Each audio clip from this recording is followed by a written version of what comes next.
Hello and welcome in this particular video.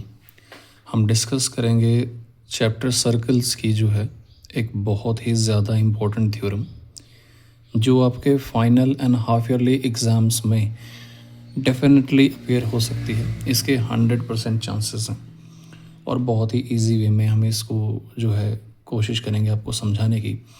और अगर आप पूरी वीडियो देख लेते हैं तो बिना स्किप किए तो आई एम 100% श्योर कि आप एक ही बार में इस वीडियो से इस थ्योरम को करना सीख जाएंगे। बहुत ईजी है। तो थ्योरम क्या कहती है?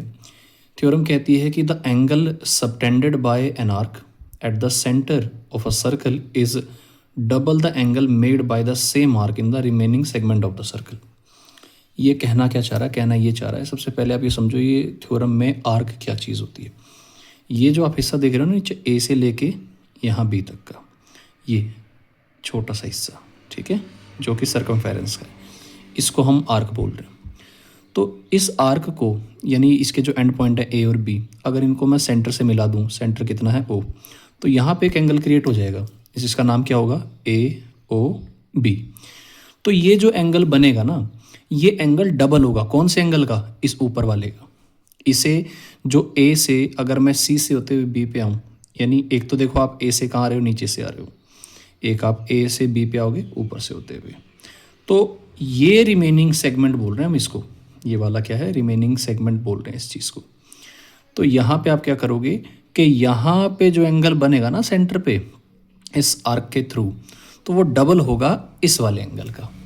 ये चीज़ हमें प्रूव करनी है और ये येलो लेटर्स में या येलो फ्रेम में लिखा हुआ है आपके पास कि जो एंगल ए ओ बी है ये 2 टाइम्स हो जाएगा। कौन से एंगल का? ए सी बी का। यानी अगर ये वाला x है तो नीचे वाला क्या हो जाएगा? 2x हो जाएगा। इसको बहुत ही इजी वे में आप जो है सीख सकते हैं। इसको मैं पेपर पे लेके आता हूँ अभी। तो इस थ्योरम में मुझे प्रूव क्या करना है कि एंगल ए ओ बी यानी ये वाला एंगल जो है वो ए सी बी यानी इस वाले एंगल का डबल होगा। अगर इसे मैं थोड़ा सा बेटर उसमें समझाऊं तो ये प्रूफ करना है, ये चीज़ है हमारे पास, ठीक है, कि A O B is 2 times of A C B. इसके लिए मुझे आपको 2-3 चीज़ें समझानी है। अगर वो आपके दिमाग में आ जाती हैं तो समझो ये थ्योरम ख़त्म हो गई। पहली चीज़ आप नोट करिए, आर्क क्या होता है? जो सर्कमफेरेंस होती है, सर्कमफेरेंस के किसी पार्ट को हम आर्क कहते हैं। छोटा या बड़ा हो सकता है, उसको हम क्या बोलेंगे? आर्क। दूसरी चीज़ जो हमें याद रखनी है वो है कि एक सर्कल में आप कितनी ही रेडियस बना लो, आप चाहे उनको कितने ही नाम दे लो, R1 R2 R3 R4, वो सारी इक्वल होती हैं, ठीक है। तीसरी चीज़ जो आपको ध्यान रखनी है वो ये है कि अगर एक ट्राइंगल की किसी एक साइड को मैं बढ़ा दूँ तो उसके 2 इंटीरियर एंगल का सम एक एक्सटीरियर एंगल के इक्वल होता है। यहाँ पे इंटीरियर कौन है? ए और बी। एक्सटीरियर कौन है? सी। तो एंगल ए और एंगल बी किसके इक्वल हो जाएंगे? Angle C. ये चीज़ मैंने यहाँ पे लिखी हुई है। लास्ट जो चीज़ है वो आपको ये ध्यान रखनी है कि एक आइसोसेलेस ट्रायंगल पकड़ो। आइसोसेलेस किसको बोलते हैं? ऐसा ट्रायंगल जिसके अंदर 2 साइड्स इक्वल होती हैं।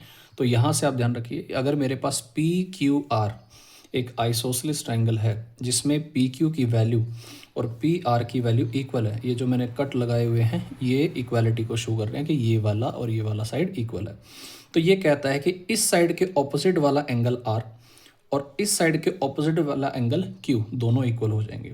यानी सिंपल वर्ड में अगर कहूँ कि किसी ट्रायंगल में अगर 2 साइड इक्वल हैं तो 2 एंगल भी इक्वल होंगे और वो दोनों एंगल उन दोनों इक्वल साइड्स के ऑपोजिट में होंगे।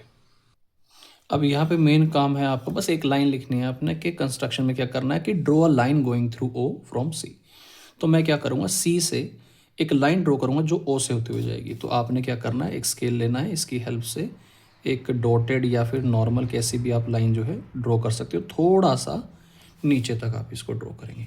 तो ये कंस्ट्रक्शन आपने बना लिया, आप ये बना चुके। अब मेरी बात ध्यान से सुनना, बहुत ही ध्यान से सुनना भैया। ओ से लेके आर तक जो है आपके पास क्या है? रेडियस है। ये क्या हो गई? रेडियस। ओ से लेके बी तक भी क्या हो गई? रेडियस हो गई। ओ से लेके सी तक भी क्या हो गई? रेडियस हो गई। ठीक है, इतना काम हो गया। अब जरा 2 ट्रायंगल देखो आप, एक तो बन रहा है ए ओ सी और एक बन रहा है बी ओ सी। तो यहाँ पे यही चीज़ हम यूज़ करेंगे अब। तो मैं यही चीज़ लिखूँगा यहाँ पे, ट्राइंगल AOC इज आइसोसेलेस, है ना, आइसोसेलेस।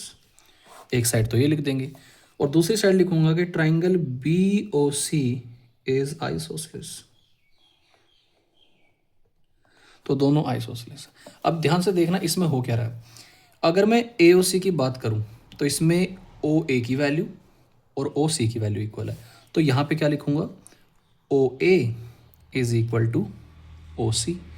और अगर मैं यहाँ पे देखूं तो OB और OC इक्वल है, तो यहाँ लिखेंगे आप OB is equal to OC।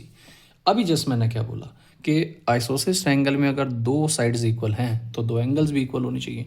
तो अब एंगल के नाम यहाँ पे आप अपने अकॉर्डिंग दे सकते। देखो मैंने कहा ये वाला एंगल है 1, ठीक है, ये वाला जो एंगल है वो मैंने बोला 2, इस वाले को मैंने बोल दिया 3, यहाँ पे बोला 4, ठीक है। अब बाहर भी बनाने, यहाँ पे मैंने बोला जी यहाँ पे 5 है और यहाँ पे बोला मैंने 6 है। ध्यान से देख लेना, 1 2 3 4 5 6, आप 5 इधर 6 इधर भी ले सकते हो, ठीक है, नंबरिंग है बस। अब ध्यान से देखो, ये वाला आइसोसेलेस है, ये दोनों साइड इक्वल है, तो ये दोनों एंगल क्या होंगे, इक्वल होंगे। तो एंगल 1 किसके इक्वल होगा, 2 के, और 3 वाला किसके इक्वल होगा, 4 के। तो यही चीज़ हम यहाँ लिख देते हैं कि इस वाले में एंगल 1 की वैल्यू किसके इक्वल हो गई, ये इम्प्लाई करता है कि एंगल 1 किसके इक्वल है, 2 के। और यहाँ से क्या हो जाएगा कि एंगल 3 किसके इक्वल है, एंगल 4 के। तो एक रिजल्ट तो मुझे ये मिला और एक रिजल्ट मुझे ये मिल गया, ठीक है। लेकिन अगर थोड़ा सा और ध्यान दो तो 1 और 2 जो ये दोनों हैं, 5 इनका एक्सटीरियर है और मैंने बोला 2 इंटीरियर एंगल का सम एक एक्सटीरियर के इक्वल होता है, यानी 1 + 2 का सम किसके इक्वल आएगा, 5 के इक्वल आएगा, ठीक है। और 4 और 3 का सम किसके इक्वल आएगा, 6 के। तो यही दोनों चीज़ें मुझे अब लिखनी है, तो मैं यहाँ पे लिख रहा हूँ कि angle 1 + angle 2 is equal to angle 5, ये हो गई इक्वेशन नंबर 1। इसी तरीके से मैं लिखूंगा angle 3 + angle 4 is equal to angle 6, equation number 2। अब बस इनको क्या कर देना है, ऐड कर देना है।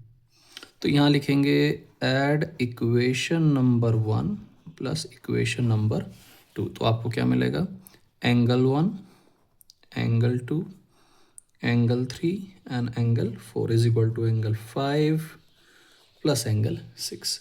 लेकिन यहाँ पे देखो, ये जो एंगल का फॉर्मेशन है वो 2 और 3 से होता है और यहाँ 5 और 6 से होता है। तो इसका मतलब जब मुझे इसका डबल ये प्रूफ करना है तो ना तो मुझे 1 की ज़रूरत है और ना ही मुझे 4 की ज़रूरत है। तो इनकी वैल्यूज़ को हटा दो, आप सब्सटीट्यूट कर दो इनकी जगह कुछ और जो भी वैल्यू है।